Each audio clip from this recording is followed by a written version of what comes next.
E leo le kaofi. E le la langa fua le leo le kumua o kusamau le anga e pale whengai mo fingao. O pa ia o le kumalo e popo i fingao. A wale koko o le ku o le ao o le lilo maiava. Ai o le kupua i malai filungia. Ngai mangingo e popo ai upu o le whakua inga kausi e le whaare koru. E leo le mako kaofi. Se wa afu sa moa i le whalolonga le aso le ngei. A whai e le i kau le whau kaukanga le ulumuenga. Kalo whai. O le malai filongia ngā langa mau o le malai filongia o le malanga a kumua. Ngā ko ai o ele sa puam sa mali koa. A o le malanga ka maiki o le ainga kauanga. Ngā lai ngā fua ngā kakala le konga. O le konga ai. Ngā mau o le konga sa puam sa mali koa o le malanga ngā. Ia isi pou o le ainga kauanga o le whalifiko o le aki kangloa. Ngā iei lolo mākou ka ofi a vele whakauwaa o kumua. Le sunga kui sa mau por sunga fata. Kaua ngā whai kaua ngi aiso mākou leo le mākou ka puoinga. Wo mākou maka la uli. La uli ele malia koa wa e maa sangi au whaiva. Wa le kasi au aku lasi au whaiva. Wa susu sa moe le ngaka i le fula ma le mamala. Se keli ma le maa ulafau. Ka kala le konga ele songa ka kala inga. A o lau ko fafa lele le moka. E malia e o mako loko mo mako mangao. Aisa, wa mangao mia sa mo sui. Wa le lava, kalo fai, kele nga mako upu vifa yaku ai mangur ka va yongo fulu. Nga yei leo no mako ka ofi. E ke faya me sili la uli le malia koa, ma e sanga manguia i pea. Ai ala nga le leilo kulai, a le kiki nga le faku, le ula nga sui. Ele faletua. Le afionga ya kawangu whainga. Au le afionga ya kuwa maleulua yali.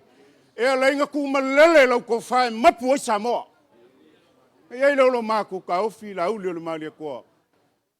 Whawhakai kele lau ku malo. E le ai se ko wha e kau i lau finga ngalo. Pe au sange le ku vae. Foe whae le kau le finga ngalo le ku malo. O le ku malo. Ua wha pale oi. Ua wha laei oi. Ua wha kiki oi le maa salafa. Aisea, le anga e le kausu la whalau ia. I e le kausu la inga le konga me mea i lau ko wha. E mika i pelu ku malo. Ngai le leo ku mua mapule, ku au mana ka ua inga le kai ma le vaa o funki. La ulia le malia koa, ia maua lau ko wha. Wha kukumu e le kua. O kou whale saiko. O mea ua wha ngau inga. O mea wa ko esea, wha kukumu, wa whaupu e lea kua me uma. Iki rungal mai kloa. Wharekolu, kasi ase konga e ko mai e pule o waku mua. E kali masingai ai, le kako silfainga. Kasi se konga mapule, kasi se konga makumua. O nga whai kauing ngela ia leanga wa kau kupu wa mawalunga lau whalo alo le aso ngai. Whafkai. Mā kou ka kalo kapa au, ma inga o le kumalo, mawalu kou whawha kupu e lango sua ia wāre ka mau le kumu. Tauroa. Ia wako ko o le kumalo, auange inga usia le aki pungiu. Kumalelele launga ia sakoa, a wāre pupu inga o loko kamalea. O le kama sa kuam sa malia koa, o le koko o le malia koa. E oe a makari kongur ka ofi whaka. A whai o le asa au se usila sila i leo so. I le so nga masi i mai a inga mari whaare kolu. Anga o a inga ke kele ia o Samoa ngai kisilfia. A whai foi o kako kauko a inga umalawa. Ia le alea. Anga se a lau whau kanga. Pele o smako whamkalanga whaka. Kumua.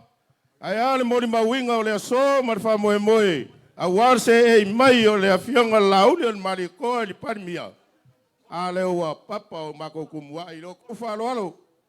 Lo kou kufa maki.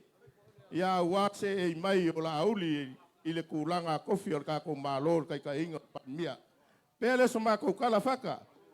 Ia lo whak. Mako fio sa le awa lua le aso ia ngele koe umar makfa moe moe. Ole whaifonga leo la kuanga lima sa lau kāra. Kai. Whaarkolu. Ko vai oko kau me i lalo le enga le wa mamafa kele mako. E lo mako ka ofi. Pa ie ai ngalua. Pa ie mamalu awala lo kea. O le malai o le whauku ngā kangi a kumua. E kausi le launga oe kusa mau o le susunga malu kaua ma malu kaua. Mau o lo ko whapa ia mai le kua i kapau mainga. Mau o le whauku kanga ia ke oe kusa mau.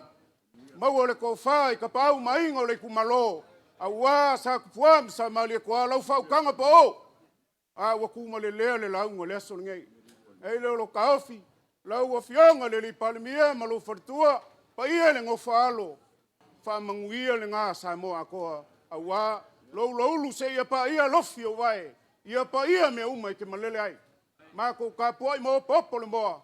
Ia a wā lo whaiva manga ia. Sa mako kala le Taka, oi paua rea. A whai ua kako pispisa o i ele o whaleaka. Leanga o whaleaka o le malu ai kako parimia. Wa pere sa wako whamkalanga. O le ia lea. Ia wan mori mawinga o le aso mari whamoe moe. O le mako kakalo. Ia ave ai pēr kako whamoe moe lea. Ngai ke wa uma aku ngai kausanga. Ia wa ese voise me whasanga ia i le kako usonga pule. Ia on mako sa saku lea mananga whaloalo whafkai. Pa ia le whaitolu.